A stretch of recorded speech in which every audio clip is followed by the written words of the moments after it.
Friends, நம்ம இந்த வீடியோல பார்க்க போறது என்னன்னு பாத்தீங்கன்னா TNUSRB போலீஸ் கான்ஸ்டபிளுக்கான அஃபிஷியல் நோட்டிஃபிகேஷன் பிரீஃப் நோட்டிஃபிகேஷன் வந்து நேற்று வெப்சைட்ல வந்து வெளியிட்டிருந்தாங்க. ஸோ அதுக்கு முன்னாடி நம்ம நியூஸ் பேப்பர் கட்டிங்லேயே பார்த்துட்டோம். ஸோ எக்ஸாம் எப்போ வருது அப்படிங்கிற டீட்டெயில்ஸ் எல்லாமே. ஸோ இவங்க இதில் என்ன சொல்லியிருக்காங்க அப்படிங்கிறத பார்த்தலாம். அண்ட் எக்ஸாம் பேட்டர்ன் பற்றி முதல்ல நம்ம டிஸ்கஸ் பண்ணலாம். ஸோ இது வந்து பார்த்தீங்கன்னா இன்னையிலேருந்து வந்து ஆன்லைன் அப்ளிகேஷன் வந்து ஓப்பன் ஆகிருக்கும். ஸோ அடுத்த மாதம் 21ஆம் தேதி வரைக்கும் நீங்கள் ஆன்லைன் அப்ளிகேஷனை வந்து நீங்கள் சப்மிட் பண்ணிக்கலாம். ஸோ என்னை கேட்டிங்கன்னா ஆன்லைன் அப்ளிகேஷனை இப்போவே ஒரு 10 நாளைக்குள்ளேயே டக்குன்னு முடிச்சிருங்க அப்ளை பண்ணுறத. ஸோ அப்போ தான் வந்து கடைசி நேரத்தில் வந்து நிறைய பிரச்சனை வரும், சர்வர்லாம் ஒர்க் ஆகாது. ஸோ அந்த மாதிரியான பிரச்சனைகள் இருக்கும். ஸோ முடிஞ்ச அளவுக்கு நீங்கள் ஃபஸ்ட்டு 10 டேஸ்லேயே வந்து அப்ளை பண்ணிடுங்க. ஏன்னா நீங்கள் கன்ஃபார்மாக எக்ஸாம் எழுத போகிறீங்கன்னு தெரிஞ்சு அப்படின்னா ஃபஸ்ட்டு அப்ளை பண்ணுறது தான் நல்லது.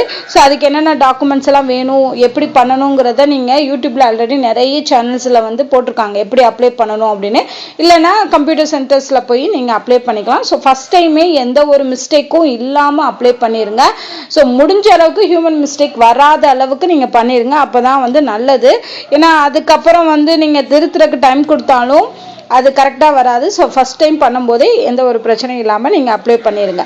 ஸோ எக்ஸாம் வந்து பார்த்தீங்கன்னா எப்போனா நவம்பர் 9ஆம் தேதி நடக்கும் அப்படின்னு சொல்லியிருக்காங்க. ஸோ கண்டிப்பாக டைம் பார்த்தீங்கன்னா கிட்டத்தட்ட நமக்கு 2 மாதம் வரைக்கும் இருக்குது.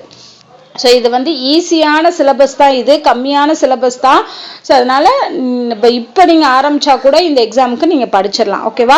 ஸோ அதுக்கப்புறம் ஏற்கனவே பார்த்த மாதிரி காலி பணியிடங்கள் பார்த்தீங்கன்னா 3644, 21 வந்து பழங்குடியினருக்கானதுன்னு நினைக்கிறேன் அந்த சீட்டு.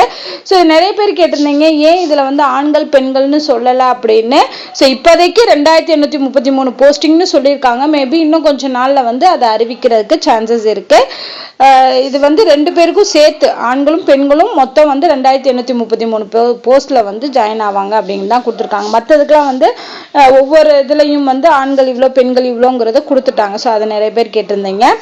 அடுத்து வந்து வேறு இதில் என்ன கொடுத்துருக்காங்கன்னு பார்த்தீங்கன்னா நிறைய இன்ஃபர்மேஷன் கொடுத்துருக்காங்க. ஸோ என்னென்ன சர்டிஃபிகேட்ஸ் வேணும், ஸ்போர்ட்ஸ் மேனாக இருந்தீங்க அப்படின்னா அதே மாதிரி PSTM எப்படி இருக்கணும் எல்லாத்தையுமே அவங்க கொடுத்துருக்காங்க. ஸோ ஃபஸ்ட்டு இதை ஃபுல்லாக தரோவாக நீங்கள் பாருங்கள். ஏன்னா நமக்கு தமிழில் தான் வந்து கொடுத்துருக்காங்க நோட்டிஃபிகேஷன் அப்படிங்கிறதுனால ஃபுல்லாகவே பாருங்கள். அந்த 21 போஸ்டிங்கிறது பார்த்தோம் இல்லையா, பற்றாக்குறை காலி பணியிடங்கள் அப்படிங்கிறது யாருக்குன்னு பார்த்தீங்கன்னா ST, இதுவும் 2ஆம் நிலை காவலர்களுக்கு மற்றும் 21 அப்படின்னு சொல்லி கொடுத்துருக்காங்க. அடுத்து வந்து சிறப்பு ஒதுக்கீடு நம்ம இது ஏற்கனவே அந்த இதுலேயே பார்த்துட்டோம், நியூஸ் பேப்பர் கட்டிங்லேயே பார்த்துட்டோம்.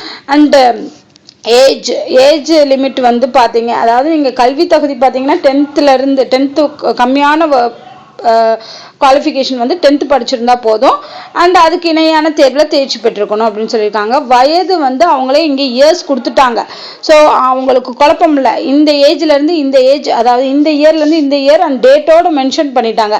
இதில் பிறந்திருந்தா நீங்கள் OCயில் அப்ளை பண்ணலாம். அதே மாதிரி BC, MBC, BCM அதெல்லாம் வந்து இந்த ஏஜுக்குள்ளே இருக்கணும், இந்த இயர்க்குள்ளே இருக்கணும் அப்படின்னு சொல்லிட்டாங்க. SC STக்கு வந்து அவங்க இயர் கொடுத்துருக்காங்க. அதே மாதிரி 3ஆம் பாலினத்தவருக்கும் கொடுத்துருக்காங்க, ஆதரவற்ற விதவைகளுக்கும் கொடுத்துருக்காங்க. ஓகேவா? ஸோ முன்னாள் இராணுவத்தினருக்கு பார்த்தீங்கன்னா அதுக்கும் ஏஜ் இதுக்குள்ளே வரைக்கும் இருக்கலாம் அப்படின்னு சொல்லி எல்லாமே கொடுத்துட்டாங்க. ஸோ அப்ளை பண்ணுறதுக்கு முன்னாடி உங்களுக்கு ஏஜ் லிமிட் இருக்கா என்னங்கிறத பார்த்துட்டு நீங்கள் அப்ளை பண்ணுங்கள். அடுத்து வந்து பார்த்தீங்கன்னா நிறைய இன்ஃபர்மேஷன் கொடுத்துருக்காங்க, அதெல்லாம் நீங்கள் வந்து செக் பண்ணி பார்த்துக்கோங்க. ஓகேவா? ஸோ மெயினாக நம்ம பார்க்கணுங்கிறது வந்து என்னென்னா எப்படி எக்ஸாம் பேட்டர்னில் இது வரைக்கும் எந்த ஒரு சேஞ்சஸுமே பண்ணலை. ஸோ சேம் பேட்டர்ன் தான் இதுலேயும் வந்து 10ஆம் வகுப்பு தரம் அப்படிங்கிறதான் கொடுத்துருக்காங்க. ஸோ அதனால் நீங்கள் என்ன படிக்கணும் அப்படிங்கிறது தான் மெயின். ஓகேவா? ஸோ என்னை பொறுத்தளவுக்கு கேட்டிங்கன்னா 6th to 10th வரைக்கும் உள்ள சயின்ஸை பொறுத்தளவுக்கு 6th to 10th வரைக்கும் உள்ள சயின்ஸ் ஃபுல் டாப்பிக்கையும் படிச்சிருங்க. புக் பேக் கொஷின்னு, பாக்ஸ் கொஷின்னு எல்லாமே நீங்கள் படிச்சிடலாம். மற்றது அதாவது பாலிட்டி, ஜியாகிரஃபி, எக்கனாமிக்ஸு, ஹிஸ்ட்ரி இதுவுமே நம்ம 6th to 10th வரைக்கும் உள்ள புக்கு படித்தா போதும். ஓகேவா? ஸோ வேறு எந்த தமிழை பொறுத்தளவுக்கு அதே மாதிரி தான் 6th to 10th வரைக்கும் படிங்க. இதில் வந்து நமக்கு தகுதி தேர்வு தான். இந்த மதிப்பெண்ணை நம்ம கொண்டு போய் முதன்மை தேர்வோட ஜாயின் பண்ண மாட்டாங்க. அப்படிங்கிறதுனால தகுதி தேர்வில் வந்து 80 மதிப்பெண்கள் கேட்பாங்க. நீங்கள் அதில் வந்து குறைந்தபட்சம் 40 மார்க்கு, ஓகேவா, இல்லைன்னா நீங்கள் 50 மார்க் எடுத்தால் போதும்னு சொல்கிற மாதிரி அந்த அளவுக்கு நீங்கள் படிச்சுக்கோங்க. ஓகேவா? ஸோ அது மட்டும் படிச்சுக்கிட்டா போதும். முதன்மை தேர்வில் 70 கேள்வி வரும். அதை 2ஆக பிரித்து கொடுப்பாங்க. ஓகேவா? அதாவது ஜென்ரல் சயின்ஸு, ஜென்ரல் சோஷியல் அது தவிர மிச்சம் இருக்க 25 வந்து எது கேட்பாங்க அப்படின்னு பார்த்தீங்கன்னா சைக்காலஜிலேருந்து கேட்பாங்க. சைக்காலஜிக்குமே பேசிக் தான். இதில் வந்து பார்த்தீங்கன்னா சான்றிதழ் சரிபார்க்கிறதெல்லாம் கிடையாது, உடற்கூறு அளத்தல் கிடையாது, உடல் இறுதி தேர்வு இதெல்லாம் இல்லை. எது மட்டும்தான் வச்சுருக்காங்க, உடற்திறன் போட்டிகள், அதாவது இந்த நீளம் தாண்டுதல், அப்புறம் வந்து ஓடுறது, அந்த மாதிரியானதான் வச்சுருக்காங்க. அதுவுமே பின்னாடி எக்ஸ்பிளைன் பண்ணியிருக்காங்க. ஓகேவா, என்னென்னு. அடுத்து சிறப்பு மதிப்பெண் 6 கொடுக்குறாங்க. அது என்னென்னா என்சிசி என்எஸ்எஸ் ஸ்போர்ட்ஸ் பர்சனாக இருந்தீங்க, அதுக்கான சான்றிதழ் வச்சுருந்தீங்க அப்படின்னா அதுக்கான மார்க் வந்து 2 மார்க் கொடுக்குறாங்க. ஓகேவா. அடுத்து இதுதான் மெயின். எழுத்து தேர்வில் பார்த்தீங்கன்னா தமிழ் மொழி தகுதி தேர்வு. இதில் கண்டிப்பாக நம்ம வந்து மினிமம் 35 மார்க் எடுக்கணும். இதுவும் அப்ஜெக்டிவ் டைப் தான். அண்ட் 80 மார்க், 80 கேள்விகளுக்கு 80 வினாக்கள் இருக்கும். இதுக்கான டைம் வந்து பார்த்தீங்கன்னா 80 நிமிடங்கள். ஓகேவா. ஸோ ஒரு கொஷினுக்கு 1 நிமிடம்னு வச்சாலும் 80 கேள்விக்கு 80 நிமிடங்கள் கொடுக்குறாங்க. அதே மாதிரி எல்லாத்துக்குமே ஒரு மதிப்பு, மொத்தம் 80 மதிப்பெண். இதில் 32 மார்க் நீங்கள் எடுக்கணும். குறைந்தபட்சம் 40% மார்க் எடுக்கணும். அதே மாதிரி தற்காலிக தேர்வு பட்டியலை தயாரிப்பதற்கு எடுத்துக்கொள்ளப்பட மாட்டாது அப்படின்னு சொல்லிட்டாங்க. அடுத்து முதன்மை தேர்வு தான் மெயின். பொது அறிவை பொறுத்தளவுக்கு நமக்கு என்ன கேட்பாங்க, சயின்ஸு, சோஷியல் டாபிக்ஸு, அப்புறம் கரண்ட் அஃபேர்ஸு இதெல்லாம் கேட்பாங்க. ஓகேவா. உளவியலை பொறுத்தளவுக்கு 25 கேள்விகள். இதில் எந்த சேஞ்சஸுமே கிடையாது. ஓகேவா. ஸோ இது நம்ம ப்ரீவியஸ் இயர் கொஷின் நிறைய பேர் கேட்டிருந்தீங்க, எக்ஸாம் வந்து பைலிங்குவலாக இருக்குமா அப்படின்னு கேட்டிங்கன்னா இல்லை, தமிழில் மட்டும்தான் எக்ஸாம் கொஷின் பேப்பர் இருக்கும். ஓகேவா. எஸ்ஐக்கு கொடுக்குற மாதிரி 2 லாங்குவேஜ்லையும் கொடுக்க மாட்டாங்க, தமிழ் கொஷின் பேப்பர் மட்டும்தான் இருக்கும். உங்களுக்கு சந்தேகம் வந்தால் ப்ரீவியஸ் இயர் கொஷினை செக் பண்ணி பாருங்கள், அது ஃபுல்லாகவே தமிழில் தான் கொடுத்துருக்காங்க. ஓகேவா. ஸோ இதுதான். அப்போ இதுக்கு என்ன படிக்கணும் அதுதான் இப்போ நம்ம படிக்கிறதுக்கு வருவோம். தமிழை பொறுத்தளவுக்கு 6th to 10th Tamil book ஃபுல்லாக படிச்சுங்க. இப்போ ரீசெண்டாக இருக்கக்கூடிய புக்கு. அண்ட் இதில் வந்து ப்ரீவியஸ் இயர் கொஷினை நீங்கள் செக் பண்ணி பாருங்கள் படிச்சுட்டு. ஓகேவா. ஸோ மெயினாக நூலாசிரியர் அது கேட்பாங்க, நூல்வெளி படிங்க, கலைச்சொற்கள் படிங்க, அதே மாதிரி பொருள் தருக, அறிஞ்சொற் பொருள், எதிர்ச்சொல், பிரித்தெழுதுக, சேர்த்தெழுதுக, அந்த மாதிரி கொடுத்துருப்பாங்களே அது மெயினாக புக் பேக் கொஷின் படிங்க. அப்புறம் இலக்கணத்துக்கு பின்னாடி வந்து பார்த்தீங்கன்னா நிறைய இன்ஃபர்மேஷன் கொடுத்துருப்பாங்க, அதெல்லாம் படிங்க. ஸோ இதெல்லாம் படித்தாலே ஓரளவுக்கு தமிழ் மொழி தகுதி தேர்வை ஈஸியாக பாஸ் பண்ணிடலாம். அடுத்து வந்து பார்த்தீங்கன்னா பொது அறிவு, நான் சொன்ன மாதிரி 6th to 10th வரைக்கும் தான். ஸோ இப்போ 6th to 10th வரைக்கும் உள்ள சயின்ஸ் டாபிக் ஆல்ரெடி நம்ம சேனலில் 6th-லேருந்து 8th பாதி வரைக்கும் நம்ம சமச்சீர் புக்கில் உள்ள சயின்ஸ் டாபிக் வந்து வீடியோ கொடுத்துருக்கோம். அதுக்கான பிளேலிஸ்ட் வந்து நம்மள்ட்ட இருக்குது.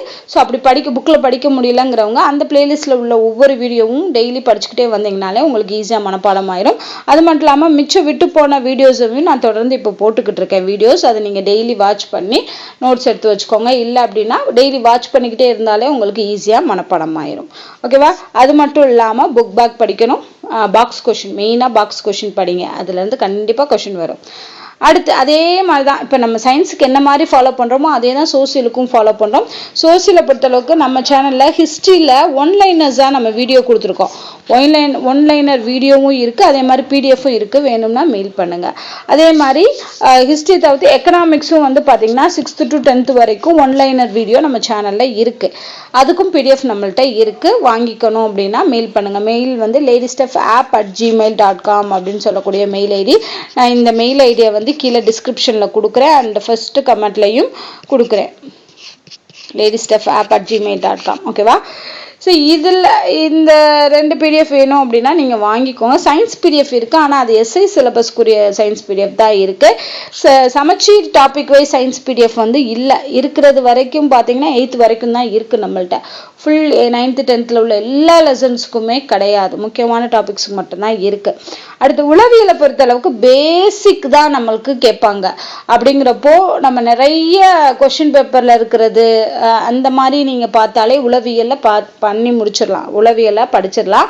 அண்ட் உளவியலை பொறுத்தளவுக்கு பார்த்தீங்கன்னா ப்ராக்டிஸ் ரொம்ப முக்கியம். ப்ராக்டிஸ் பண்ணாமல் நீங்கள் போய் எக்ஸாமில் உட்காரவே முடியாது, எழுத முடியாது. ஸோ அதனால் ப்ராக்டிஸ் பண்ணிக்கிட்டே இருங்க. டெய்லி ஒரு கொஷின் பேப்பரை எடுத்து அதை சால்வ் பண்ணிக்கிட்டே இருங்க. அந்த மாதிரி பண்ணிங்கன்னா உளவியலை நீங்கள் கம்ப்ளீட் பண்ணலாம். ஈஸியாக நீங்கள் இதில் பாஸ் ஆக முடியும். அண்ட் உளவியலை 25க்கு 25 எடுக்க முடியும். ஸோ அந்த அளவுக்கு நம்ம சேனல் ஆல்ரெடி போலீஸ் ரிலேட்டடாக நிறைய உளவியல் சார்ந்த சைக்காலஜி சார்ந்த வீடியோஸ் போட்டிருக்கோம். அதோட பிளேலிஸ்ட்லாம் நான் டேக் பண்ணுறேன் கீழே. டிஸ்கிரிப்ஷனில் கொடுக்குறேன். ஸோ டெய்லி ஒவ்வொரு வீடியோஸாக நீங்கள் பார்த்தாலே சைக்காலஜியை வந்து கம்ப்ளீட் பண்ணிடலாம். ஓகேவா? ஸோ இவ்வளோதான் எக்ஸாம் பேட்டர்ன். இதுதான் என்னென்ன கொடுத்துருக்காங்க அப்படிங்கிறத பார்த்துக்கோங்க. அண்ட் இதில் என்னென்ன சர்டிஃபிகேட்ஸ் எல்லாம் வாங்கலாம் அப்படிங்கிறத பின்னாடி இணைச்சிருக்காங்க. கிட்டத்தட்ட 96 பக்கம் கொடுத்துருக்காங்க. ஸோ நீங்கள் ஒவ்வொரு பக்கத்துலையும் என்ன சொல்லியிருக்காங்கிறத பார்த்துட்டு எல்லாமே தெரிஞ்சுட்டு 10 நாளைக்குள்ளே அப்ளை பண்ணிடுங்க. அண்ட் படிக்க இன்னிலேருந்து ஸ்டார்ட் பண்ணிடுங்க. ஸோ வேறு ஏதாவது டவுட் இருந்துச்சு அப்படின்னா கமெண்ட் பண்ணுங்கள். இந்த வீடியோ உங்களுக்கு பிடிச்சிருந்தா லைக் அண்ட் ஷேர் பண்ணுங்கள். மறக்காமல் நம்ம சேனலை சப்ஸ்கிரைப் பண்ணுங்க. நன்றி.